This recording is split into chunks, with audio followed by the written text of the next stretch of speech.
It's time for HawgSports Live from HawgSports.com, a division of 24/7 Sports, presented by Crain Automotive. The Crain Team's got 'em. Visit them online at crainteam.com. And now with the latest breaking updates on HawgSports, here's Trey Biddy. What's up, everybody? Trey Biddy with HawgSports.com, HAWGsports.com. The calm before the storm for Razorback football. We're going to talk about everything that's happened so far with roster building, the coaching search situation with assistants, and we're also going to get into basketball with Connor Goodson. We'll take your questions as well. A lot to discuss today on today's episode of Hog Sports Live.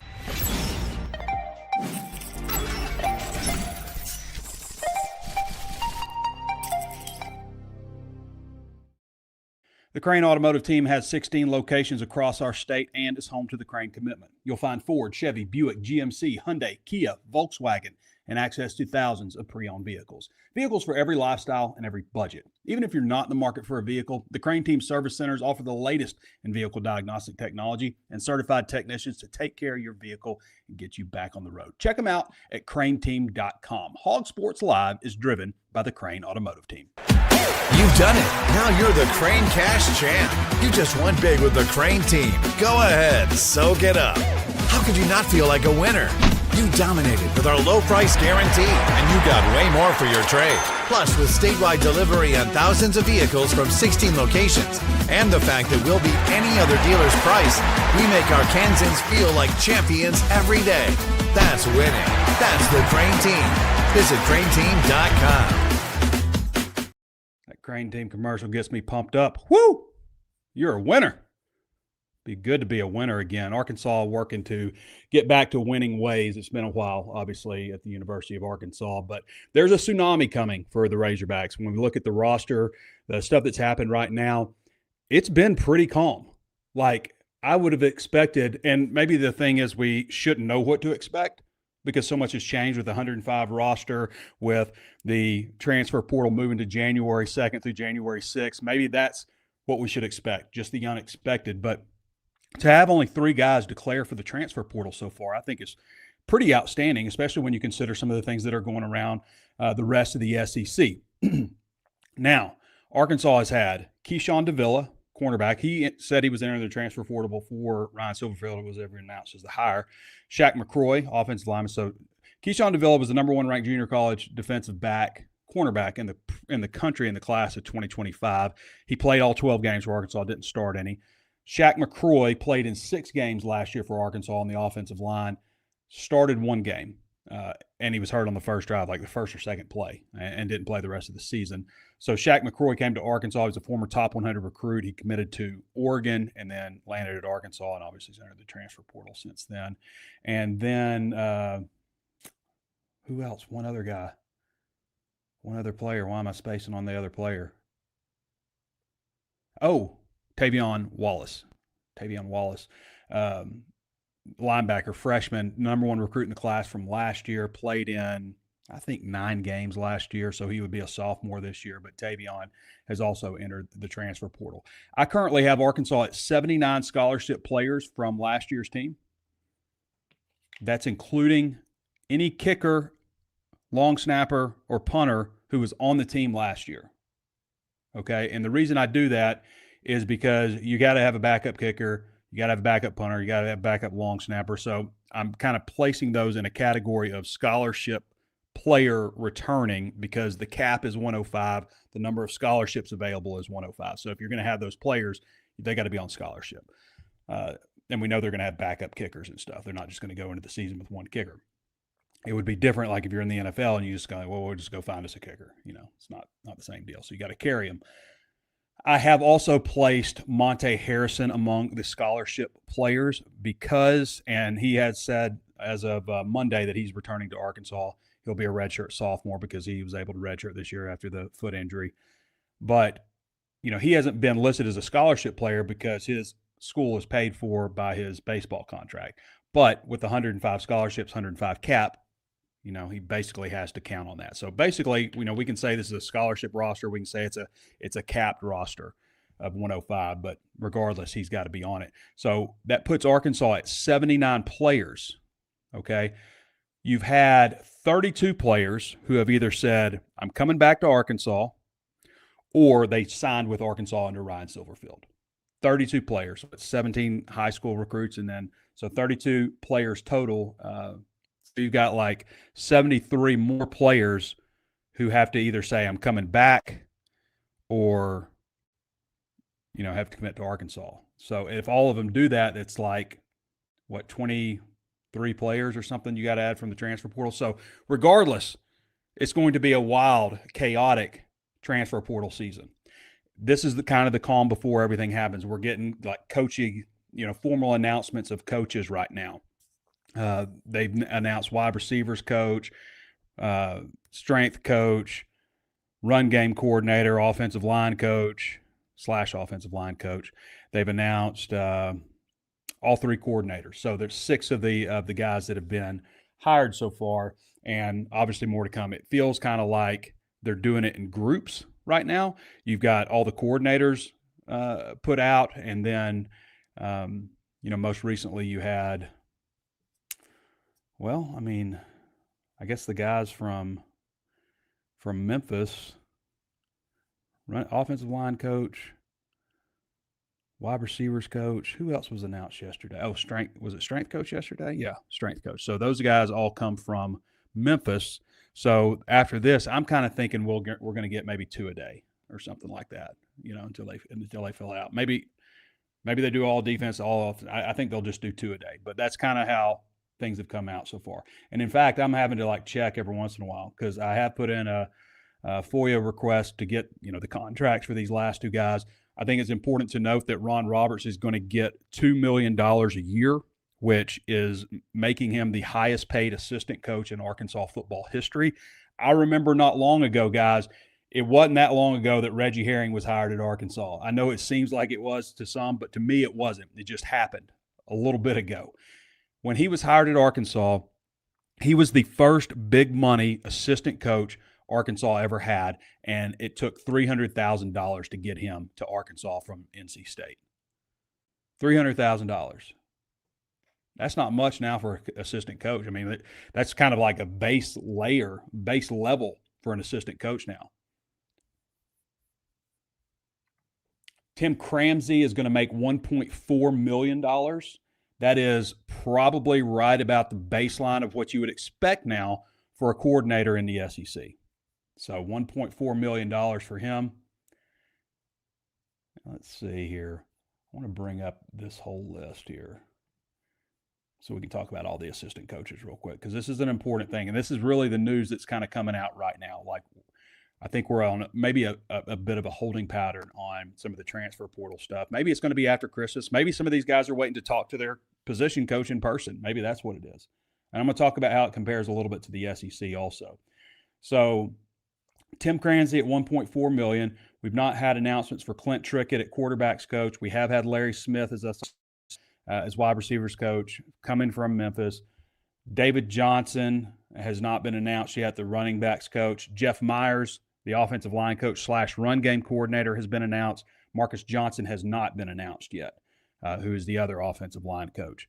Morgan Turner has not been formally announced yet, even though he would be the one guy that they are retaining. Ron Roberts, we know he's making $2 million a year as defensive coordinator. $2 million also signals that there were other teams involved. So $2 million puts you on 2024 numbers. If you look at USA Today, $2 million puts you tied for number 9 in the country. There has been some talk that maybe Ole Miss was talking to him, kicking the tires a little bit. But that, to me, $2 million says there were other teams interested in Ron Roberts. So Marion Hobby hasn't been announced, defensive line coach. Darren Wilson has not been announced, secondary coach. I kind of think he's going to be the overarching secondary coach. And then I think you'll have C.J. Wilford coaching safeties, Eddie Hicks coaching in the secondary at cornerbacks, kind of focusing on that. And then TJ Rushing is an interesting one to see if that name comes out. That was announced by Adam Rittenberg at ESPN. Now, Matt Zenitz reported probably broke all of these hires except for Rushing. But Rushing is also the only one out of all these coaches that Matt Zenitz did not report. So I think that's an important one to watch. Obviously he's got some experience in the SEC, but we're talking with him, Darren Wilson, TJ Rushing, CJ Wilford, Eddie Hicks. You're going to hire 4 secondary coaches. So I think that's an important one to watch to see if that comes to fruition. Okay. Chad Lunsford, who we talked about, special teams coordinator, and he is making $285,000.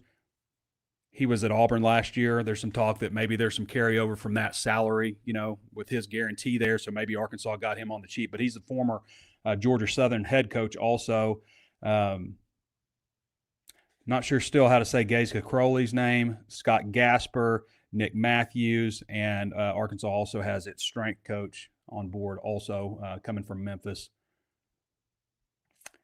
And, okay, so how do things compare for Arkansas with the rest of the SEC in terms of how things have gone with the transfer portal? First of all, I want to talk to you about Walker Brothers before we get to this. Walker Brothers, guys, it's shacket season. Somebody asked in the comments, what's a shacket? Half shacket, half jacket, half shirt. It's a good look. I was watching F1 the other day. Brad Pitt had almost the same one that I got. His was yellow. Mine was green. I was like, yep, Walker Brothers had me taken care of. They know what they're talking about. So anyway, it was, Walker Brothers, I've been there, shopping there for a long time. They've got 2 locations, brings you the finest men's clothing from around the world, carefully selected to last, fit right, and help you look your best. From game day essentials like Curly Tail, that's their own personal logo. They'll put the Curly Tail Hog logo on basically all the stuff that they have there, to distinguished luxury wear, from a meticulously fitted suit to perfectly fitted pair of jeans. Every piece in their collection is hand-selected for enduring quality and iconic style.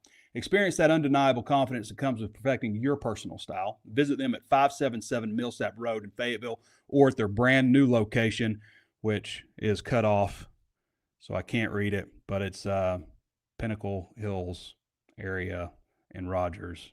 I'll come back to that in a second. Sorry, I accidentally cut that off on the teleprompter. So visit our friends at Walker Brothers. It'll come across the ticker here in a minute. You can see it below here. All right, so as far as SEC teams in the transfer portal, you've got, let's see. Okay, so programs in the college football playoff have seen, obviously, as you'd expect, very little to no attrition right now in terms of players announcing for the portal. Ole Miss and Texas A&M haven't had any players declare. Oklahoma and Alabama have only had 1. Georgia has had 2, okay? I wouldn't expect that any of those players are really heavily participating or starters or anything like that. As for programs that are not in the playoff that are retaining coaches from last year, Vanderbilt has had 3 announced for the portal. Very good for Vanderbilt. Tennessee has had 6. Missouri has had 8. South Carolina has had 8. Texas has had 10. Mississippi State has had 17. Has had 17. That might have been a hiccup. Hope that doesn't happen. Mississippi State's had 17. That's easily the most. And Arkansas, again, has only had 3. Among programs that are undergoing coaching changes, like Arkansas, and are not in the college football playoff, because you have to say that because there are teams that are doing that. So Auburn and Florida have both had over a dozen announced for the portal. Both of them going through coaching changes, obviously. LSU has had 8, and Kentucky has only had 3. LSU also is losing Carius Kern, who is from Arkansas, who was once committed to Arkansas, who started 2 games for them last year and I think played in 6 games. So Carius Kern is a guy to keep your eye on. So anyway, I think that's all pretty notable. Arkansas seemed to be doing a pretty good job at retention, and how much retention is going to take place, I don't know. Their new location, by the way, for Walker Brothers is it just scrolled across. I just missed it. On the ticker. I'm going to get to you, Coles, Thomas, John Cole. By the way, happy 50th anniversary to John and Karen Cole coming up. Very exciting. The founders of Walker Brothers. 50 years together. Incredible. Okay, where are we going next? We're going to have Connor come on at 12:20, which I did not inform him of in my haste. So Arkansas basketball beating Queens 108-80 last time out.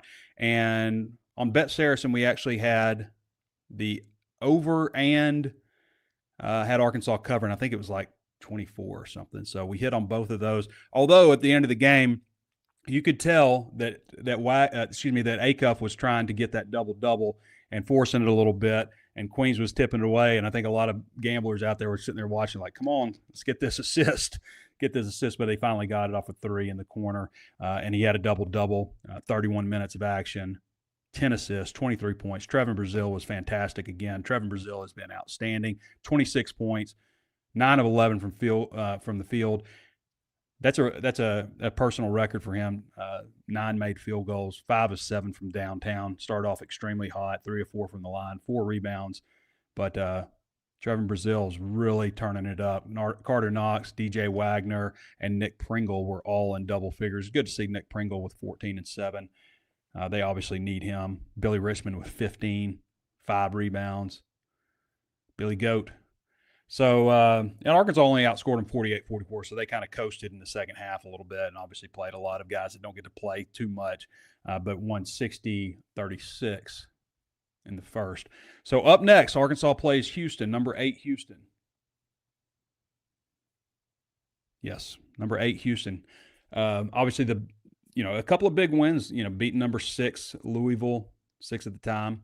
And beating Texas Tech. I mean, Arkansas is getting talked about quite a lot nationally, so that's cool to see them get a lot of national field of 68 and Goodman doesn't always talk great about Arkansas. It's like kind of forced to. You have to talk good about Arkansas.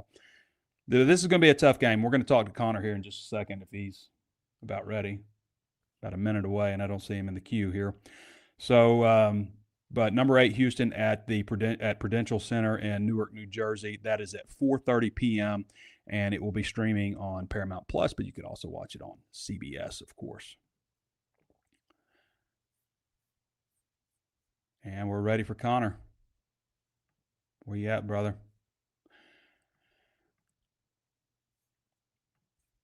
We're going to take questions on the Razor's Edge forum. We'll look at the end of the show, but I'm going to look at a couple of comments, Hal. Right now, I just want to know, how good are these coaches? Well, it's early to say, Josh. Josh Wilbanks asked that question. It's early to say how good the coaches are because, you've got, and I try to look at it from like a positive standpoint with everything, just because I'm tired of the negativity so much. It's been frustrating. Even the Ryan Silverfield announcement was just like, kind of hit people very hard, and the reaction wasn't very positive. And now I think it's softened up a little bit. They obviously turned some things in recruiting, that made okay. He just got booted off the internet because he doesn't have Ozarks Go where he lives. But how good are they? I think David Johnson, I think it's important to get a recruiter. He's been a recruiter at running backs coach. Wide receiver Larry Smith has played in the SEC, was a quarterback at Vanderbilt. He's, developed a pretty decent resume over the years. Myers, as offensive line coach, has major college experience from his days at Iowa State. He was a running game coordinator there. Marcus Johnson has, coached throughout the SEC, Mississippi State, Missouri. He's coached at Purdue. He was at Ohio State as an assistant offensive line coach also. So, I mean, you've got guys that have solid resumes, I think. Darren Wilson obviously was here before, coached at Florida. Eddie Hicks is another one with a lot of experience. Marion Hobby was defensive coordinator at Clemson and then was defensive line coach at 3 different NFL teams. Chad Lumsford as special teams coach is a former head coach. And you got Morgan Turner back, who obviously has a pretty solid resume. Clint Trickett, I remember him from his days back at West Virginia as a player, and when Arkansas recruited him. And, he's kind of risen through the ranks. He's an offensive coordinator at Jacksonville State. So, yeah, I mean, I don't think that they've gone cheap on this coaching staff. I think that they have gone out and really, worked to attain some guys with resumes and, solid credentials. And it seems like so far the players are responsive. You don't have a lot of guys entering the transfer portal or anything. So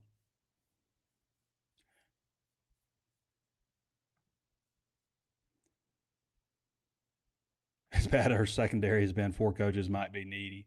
Yeah. Well, you're not wrong on that. I mean, Arkansas secondary has been horrific. And again, a couple years ago it was even worse. Before Travis Williams and all those guys got here.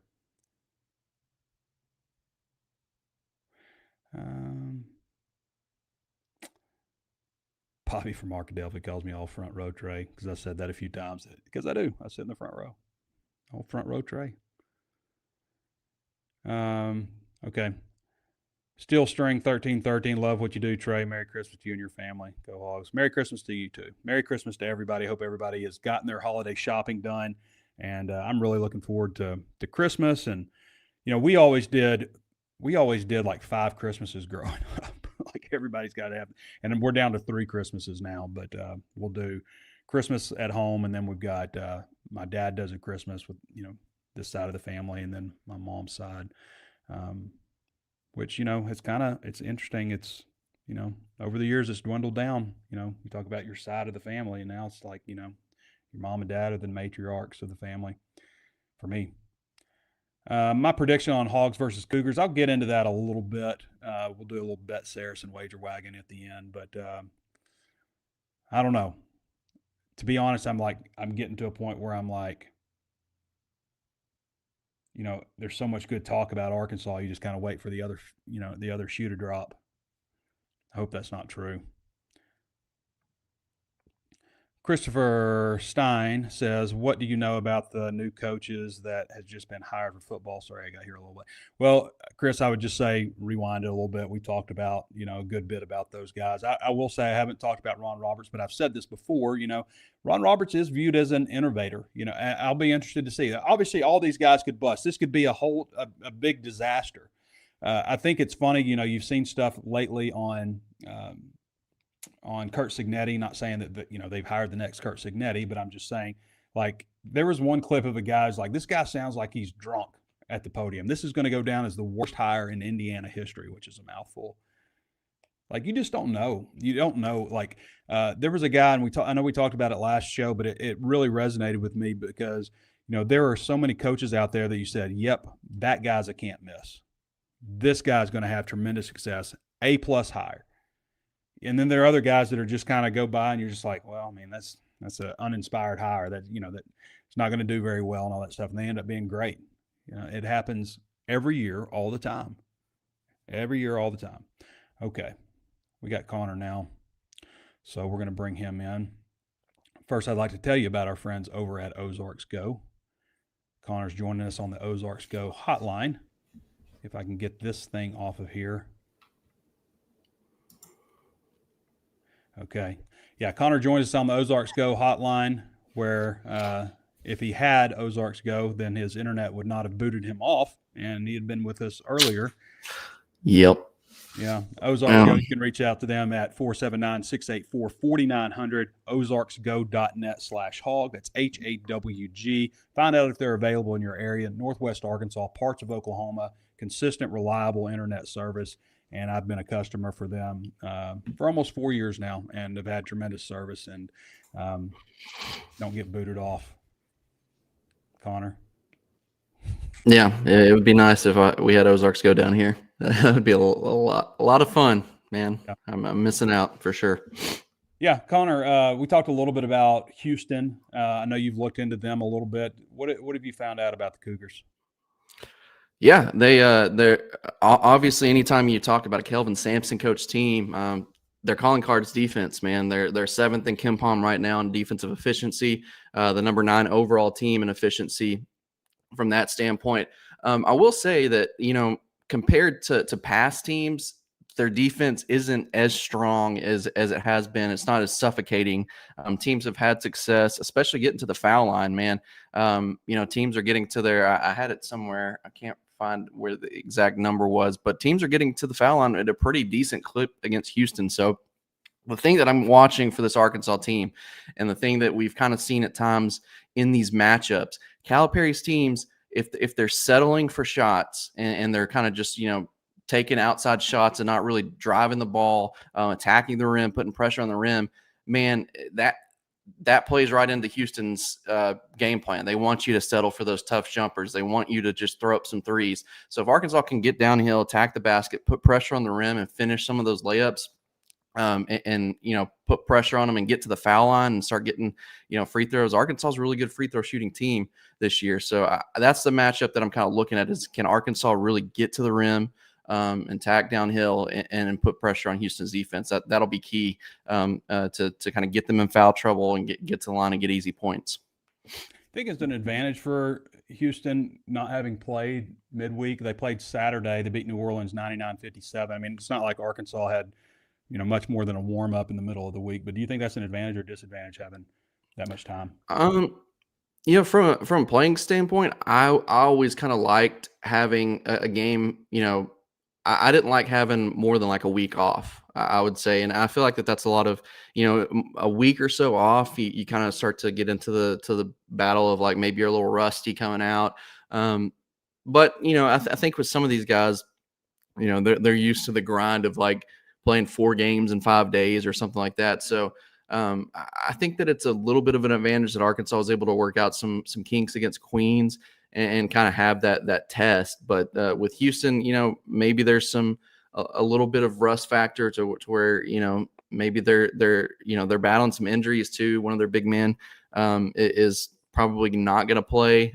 So they had a game, I believe it was against New Orleans, to kind of really get them geared up for it. So maybe there's a little bit of rust factor. Maybe you can catch them a little slow to start out of the gates. But it's with it being just a week. It's not that, I wouldn't say it was that big of a deal. Yeah, it's nice to see Trevin Brazile coming on the way he has. A lot of people have asked, like, is Malik Thomas, did he hit a freshman wall or something? But I'm reminded back last year with Trevin, where January all the way up to February 22nd, he didn't have a double-figure scoring game. But Malik has. Yeah. What did he go, like 1 of 11 or something? Well, yeah, 1 of 11. Yeah, I mean, you don't expect to see that, but I think it's just probably a hiccup with him. I think he'll probably, as Calipari says, you got to keep shooting. But yeah, what are your thoughts on that? Yeah, I asked Kenny Payne about that the other night, and Kenny Payne was like, well, he basically just gave me he's a freshman, he's still got to have confidence in that, and then he looked and he's like, the thing about it, though, you look at his stat line, yeah, he's 1 of 11 or 1 of whatever, but he's still getting 6 assists. He's still grabbing 4 boards. So with a freshman like that, being able to find ways to affect the game outside of, just your shot falling, I think is huge. And with Malik Thomas, you can watch him just on the floor.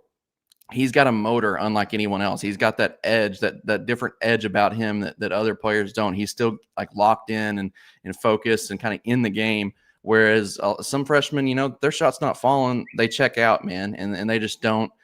They're just not as focused as other guys are. So I think with him being able to, dish out assists, grab rebounds, and affect the game like that, that's going to be huge to keeping him kind of locked in and focused. And I think that as we kind of go forward and into conference play, if his shots aren't falling, you just kind of keep an eye on the his other stats to make sure that he's still kind of locked in and affecting the game in that way. Well, I don't think he can go 1 of 11. No, he's too good of a shooter, man. You're not going to keep him down. I think it's a nice thing for Kenny Payne to say and stuff, but yeah, he doesn't need to be going 1 of 11 if he's going to be out there. He is way better than he has played the last couple of games. I mean, he wasn't very good the game before that either. So, but he'll get out of it. He's too talented a player. His shot's too pure. I mean, the shot that the corner 3 he did make was pretty pure, So, yeah. And some of it's his shot selection. He's fallen into the trap of forcing it a little bit at times. And so I think that as he kind of, as they kind of work him through this cold stretch, he's going to start to grow a little bit more with his shot selection and stuff. And I think that that's going to help him too. So it's just a little bit of a combination of different things right now with him, but he's got, we saw at that first summer practice, man, he's got all the confidence in the world. So if his shots aren't falling for a stretch, you're not going to be as worried about him as you would be some other guys. Mm-hmm. So Houston, obviously a huge game in Newark, New Jersey, coming up Saturday at 4:30 p.m. at Prudential Center. The game will be on CBS. A little sneaky game in there with James Madison. Snuck in a James Madison game on the 29th. So Christmas break, obviously, coming up. So get a little time and then play James Madison. And then it's all SEC play after that. What do you think about the SEC so far? Yeah, like I said a while back, they're not the just cream of the crop like they were last year. Like Arkansas probably can't go even or below 500 in SEC play and still make it into the NCAA tournament as easy as they did last year. But that said, it's still a gauntlet. There's still a lot of tough teams. Like we've talked about Vanderbilt a little bit. It's a team that kind of came out of not nowhere. There were some people that knew that they were going to be good, but I don't think that they pictured them being a top 10 KenPom team at this time of the year. LSU is much better. They were a basement dweller. They had no chance. They were one of like the they were one of the two teams that didn't make the NCAA tournament last year in the SEC. So LSU's kind of turned it around a little bit too. And then obviously you've got your Alabamas, your Tennessees, your Auburns. Don't know what's going on in Lexington. Like maybe they can turn it around once they get some guys healthy, but it's going to be a gauntlet, and Arkansas is going to have more tests than just Houston. And I think that that's why the Texas Tech win was so important, is because it gives you a little bit of confidence going into conference play, to where it's like, okay, we beat another marquee team, we got another big notch in our belt on our tournament resume. And so if you lose that game, you're coming into Houston with a lot more pressure, and you need that another bullet point for your resume. Instead of just having Louisville as your big win going into conference play. So I think that takes a little bit of pressure off of them coming into this weekend. And it takes a lot of pressure off of them going into conference play, to where you're not pushing to start and really having to worry about picking up that win against Tennessee and rattling off a couple to start. You can kind of play a little bit looser and within yourselves. And I think we're going to see that really pay off for this team in this next stretch. And you're kind of coming out and playing with house money. If you lose, it's not the end of the world. If you lose to Houston, and you, like you said, you get the James Madison game in between that to kind of really lick your wounds and gear up for the gauntlet, because that the SEC play, that's when things turn up a notch, and you kind of see that home stretch run to March, and the intensity will pick up for sure. So yeah, I'm excited about that point in the season, and obviously I'm excited about the Saturday. It's another chance, and you're kind of playing with house money, like I said. Arkansas's Fab Five for Bet Saracen. Dude, you ever bet on bowling? Only if I'm in the tournament. So you bet on the other team, right? Hey, this aggression will not stand, man. Who's gonna lock for Sunday? I need to bring home the bacon. Not sure about you, but I take comfort knowing those dudes make their plays on Bet Saracen. Arkansas's favorite sports betting app. Who is that guy? All right, it's time for the wager wagon on Bet Saracen. For those who know, we like to make picks on the Razorback basketball games. Of course, during football season, we make picks on like 5 different games and stuff. But we're going to bring Connor Goodson in to help make picks here on Bet Saracen wager win. All right, Connor. It's Arkansas plus 3.5, and the over/under is 150.5. So I think with how good both of these teams are defensively, I see this maybe being a more ugly game, to where the under, I'm probably looking at the under a little bit. Just I can't get out of my head how ugly the game Houston played against Tennessee was earlier in the season.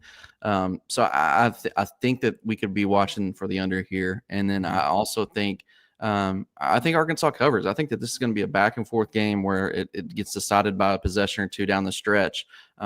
Maybe Arkansas has a chance to make a bucket late. They're down by 1. And so I see Arkansas covering that. But I think it's an ugly, grinded out, just who can throw a rock into the ocean finally at the end and get that bucket that they need to push them over the hump. You're thinking maybe like in the low 70s, both teams? Yeah, I think high 60s kind of down the stretch, and then maybe you're looking at like a 71-70, like grind fest down the stretch. But I say that, and both teams are going to push 100 and in regulation coming out of it. But I'm going to go. I'm going to go the opposite, Connor, just for kicks. I think I think it could be a little more high scoring, but not much. I'm not like bullish on that, but I'm going to take Houston to cover 3.5 just because my battered hog syndrome kicks in and things seem like they're going good. And Arkansas getting talked about a lot nationally. Arkansas is the most complete team. Kendrick Perkins is Big Perks is on there going Darius Acuff's top 5 pick, in the draft and all this love. And so I'm just, as I said earlier, just kind of waiting for the other shoe to drop. I'm glad one of us has that because we kind of got to hedge our bets in that sense because it is weird just how good the vibes are right now because you're not really expecting it and as an Arkansas that battered hog fan syndrome, man, you're just waiting for something bad to happen to where it's like, okay, this is too good, this can't be how it goes the rest of the way. So yeah, I do see that, and there is a part of me that has that feeling. We're out there with you. Yeah. Okay, Connor. Anything else you want to add? You got any opinions on Razorback football? We can talk about anything you want. Man, I'm excited about the 18 different position coaches that they've hired for it. No, it looks like a really good staff. It's very interesting, that strategy that we've kind of talked about. You've talked about on here. It looks like they're kind of going quantity with a bunch of different building out that support staff. And we talked about it, like how Arkansas was really struggling compared to just the sheer numbers of like recruiting staff and support staff numbers. Like they had 3 people out on the road compared to Georgia has like a department of 20 to help them recruiting. So I think that, you're really kind of catching up to the SEC in that regard. And I think we're kind of seeing that. I just think a lot of people expected, well, there's going to be an influx of money. So obviously that means like, quality, like a big name and name brand. And I think that we're going for, just kind of quality across the board with more numbers than what we're seeing with like the name brand, I guess, the hires being made. That said, I think that he, I'm really excited about, Cramsey and Roberts. I'm excited to see what they can do on both sides of the ball. I think that they're really, really solid coordinators, and I love the continuity over from Memphis, the kind of, if it's not broke, don't break it kind of mentality on the offensive side of the ball. So that's kind of where I stand. I'm excited to see who comes back as well. Obviously, we just got the news about Antonio Jordan. He's back. A lot of exciting pieces returning, and then obviously transfer portal season is about to crank up, and a lot of shiny new toys will be added to the fold for sure. Yeah, I had heard about Antonio Jordan was definitely a possibility to come back, but that news, I guess, broke right after I came on air. Mm-hmm. Yeah. So yep, Danny was on top of that. This literally came out when I started the show. So this is me first seeing it, but I'd heard that there was definitely a good chance that Antonio Jordan would be back, like you would expect for guys that are, Arkansas kids that are here, with the Razorbacks. Like you definitely consider there's a better chance, not always, but there's a better chance that they stick around. So Antonio Jordan's a guy with a lot of potential, 6'6", 234 pounds. So that would make everything that I said earlier obsolete. And Arkansas that's like 7 wide receivers or something that have committed to come back, either signed with Arkansas or have committed to come back. Is that right? Pretty good. You got CJ Brown, Jalen Brown, Andy Jean, Monte, and then Antonio Jordan. Is there someone else? I feel like there's someone else that I'm forgetting. So Jalen Brown, Andy Jean, CJ Brown, Monte Harrison, DeQuane Prevost, Blair Irvin, Jude Hall, and Antonio Jordan. That's 8 wide receivers now. The number for wide receiver is probably more in the range of 13 or so, with 105 scholarship, with 13 that you need on board. That leaves Ismail Cece, Cam Shanks, Cross Johnson, Zach Taylor, Courtney Crutchfield, Jacaden Ferguson. At least 6 guys that were on scholarship last year that have not announced one way or the other. So good to have Antonio Jordan back. All right, Connor, appreciate you, man. All right, thanks for having me, Trey. All right, everybody, that's Connor Goodson. Follow him at Connor Goodson on X. There we go. HawgSports basketball man, and does a lot of other good stuff for us at HawgSports. And I would not have known that on Antonio Jordan if he had not told me. Again, it happened like right as I was going on air. That's what I mean, like, that's how it is. Right? I mean, like Danny will talk to me. He's like, hey, I'm thinking about, going on vacation this date. It's like, I'm kind of hesitant because, this is going on. Like, Danny, you're going to miss something. No matter when you look away, you're going to miss something. And this time of year, you just kind of got to stay in front of your computer for this kind of stuff. Okay. Hey, I'd like to tell you before we get to questions, I'd like to tell you about our friends over at Blakeman's Fine Jewelry. It's not too late to do your holiday shopping, and this holiday season you can shop for a meaningful gift that will last at Blakeman's Fine Jewelry, the official jeweler of the Arkansas Razorbacks. From exceptional diamonds and homeware to designer jewelry from timepieces like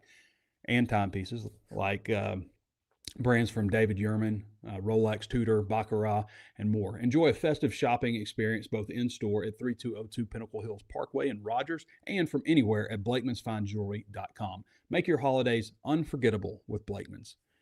If you have an opportunity to go check out the store, I recommend you doing that. But shopping online, getting stuff delivered, it's 2025. That's nice too. But there's something special about that store over at Blakeman's. It's really unique to anything that I've seen in Arkansas. So go check out our friends at Blakeman's. All right. Check out a few questions here.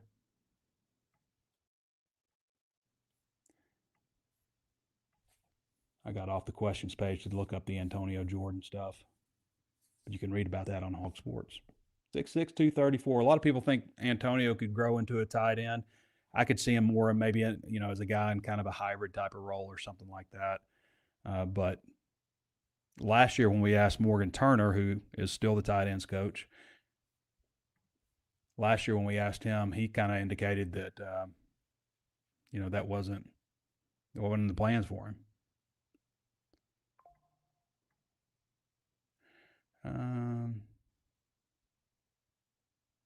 Where are my questions? There they are. Okay. Does not look like we have many. Okay. Pittsburgh Squealer says, do the coordinator salaries make you think we legit have more football funding? I mean, they have hired – Ron Roberts is getting more money than any other coordinator in Arkansas football history. So, yeah, I do think that and the size of the staff, the fact that they've gone over 10 with the staff. So I think that absolutely. Now, as I said last week, we're not going to know exactly what they've got to spend on things like travel budget, on recruiting budget, on basically everything like that, staff, all that kind of stuff, all those other expenses that go into football. I mean, and it's a lot compared to what, they spent last year. But what we will be able to measure is the staff. How much are they spending on the staff compared to what they spent last year? Burkus Maximus says, Trey, I'm very excited for Antonio Jordan's return. If he stays healthy, he could be the next superstar wide receiver out of Warren. What are your thoughts on his potential role next year? I mean, he was all the talk in fall camp. Like he didn't enroll early, but in fall camp, everybody was talking about him. And then he kind of hit that freshman wall that we talk about a lot and then had an injury. And so it didn't ever really build that year. But I mean, yeah, he's got a chance to be really special according to basically everybody you talk to around that program.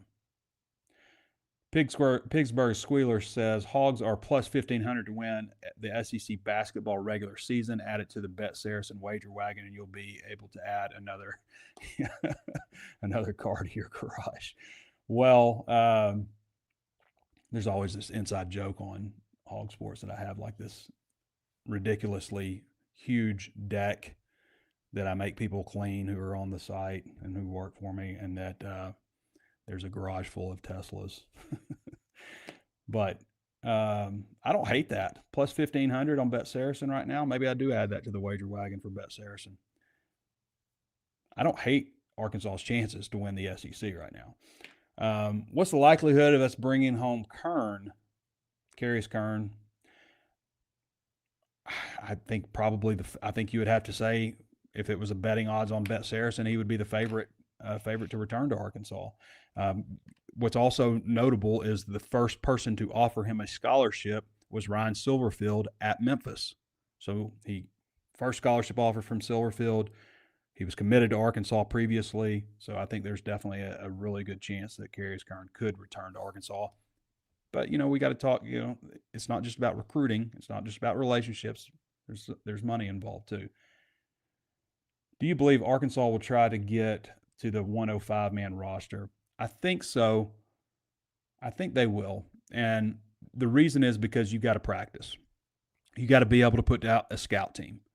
Now, I think a misconception a lot of people have is that like scout team players in the past have been good enough or better than like players at a Division II school, and that's not always the case. Sometimes walk-ons at major college programs, good players, high school level, but aren't guys that like would even start for some Division II teams. And that's kind of what you've had in the past. So maybe you see improved rosters overall since you do have guys who you're putting on scholarship now. I wonder how that's going to impact lower level teams, because again, you had it before you'd have, 120-man roster, and a good portion of those guys, because you only had 85 scholarships, and some of the walk-ons were really good, especially like linemen. Linemen walk-ons, that's why you see so often like a lineman will grow into a scholarship player. Sometimes a wide receiver will do that. Pretty rare at most other positions, actually. But I think, you're going to see, all the players who were walk-ons formerly, you're going to see those position, talent levels elevate, and it's going to take players from those lower level teams, I think. So you're going to see more separation. I think what I would do, and again, this is just a guess right now. I may change my mind after a year. I probably will. But what I would do is invest the majority of my money in my top 60 players. That's your 2 deep, and a dozen or so elite recruits, and also assuming that a few of those elite recruits will be in your 2 deep. So maybe you're like talking about 15 elite recruits kind of overlapping there. So about 60 players. That's what I would do. I would, if I've got $20-25 million, which has kind of been the discussion of what Arkansas probably has when you consider the $13.5 million that's apparently going to be allotted to football out of the revenue sharing money, 75% basically of $18 million. What is it? $2.5 million off the top for scholarships.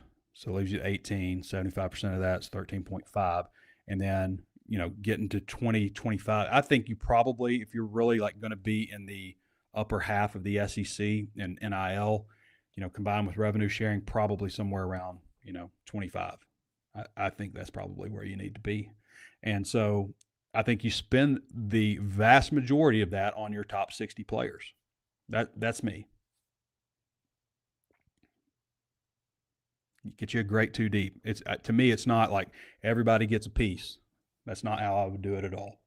In fact, I may not really consider, past the guys past 85 for basically any NIL. Maybe a little bit of walking around money, but after 85, I'm just like, I'm not saying I'm treating them as a walk-on because they're getting scholarships, but I'm not going to spend a whole bunch of money if it's me on, that group of players. I want to concentrate more of my money on my starters, on the guys that are going to see the field, and the guys that I'm building for the future in terms of, those 15 or so elite recruits. And, those elite recruits, if the next year they're not in a position where they can get into that 2 deep, then, I'm looking at cuts, I guess. I mean, it's a cutthroat kind of deal. So do a good job evaluating. I made the point on last year's show, last year, we did one show a year. We put a lot into it. On last week's show, heck, it wasn't even last week. It was Monday. All the days run together. Sorry. Today's Thursday. But I made the point that I can't even remember what the point was. Feels like it's about time to wrap the show up. Okay. Do you have any insight, this is from Jackson Reed, regarding the outreach Coach Silverfield has been making to boosters, and it's resulted in increase in support in NIL. Yurichek's comment about 7-figure donation after Booster met with Silverfield and the report the meeting with boosters at this week at the Catfish Hole made me think he's working hard at this. And I think so, but like I had heard and reported, and maybe this is a different $1 million donation, but I had reported a couple of days before Yurichek made that comment that there was a guy who was big into donating for basketball who was donating $1 million to football, and broken up a little bit between NIL and, donating directly to football. So maybe this is a different one that he's talking about, but I'd heard that report before that basketball game was ever played, or Silverfield was ever introduced. So maybe this was a different one. I mean, there's obviously going to be, more people. There's got to be more people giving. Pate Josh says, Posh Jate. Oh my gosh. Have you always been Posh Jate? Because I look at that and I thought it said Pate Josh, or did you change it, or are you someone else? And I just, you know how your brain scrambles stuff? I always thought it was Pate Josh, but it's Posh Jate. What do you think led to Brett Bielema's downfall? Seemed like a home run hire at the time. I don't want to talk about that. I mean, maybe bringing Big Ten football to the SEC. Maybe that was it. Let's just say that. I like Brett. Okay. Thanks to all of our sponsors. Appreciate all of you for joining us on today's show. Hope we were able to clarify a few things with the roster building stuff. But it's definitely the calm before the storm with everything. And I kind of thought that maybe we'd see a little bit more activity at this point. More guys saying, hey, I am entering the portal. But what we're seeing is either guys holding off on that news or not deciding to enter the portal. But at the same time, like, there's a ton of players who have not said anything. We talked about 79 players on the roster. Well, only 33 of them now have come out and said, hey, I'm coming back to Arkansas, or have signed with Arkansas. So you got a lot of guys not saying one thing or the other. And we live in a world where players announce just about everything. Like, I love Fernando Carmona. Don't get me wrong on this. I love him. I think he was so much fun to cover, glad he was a Razorback.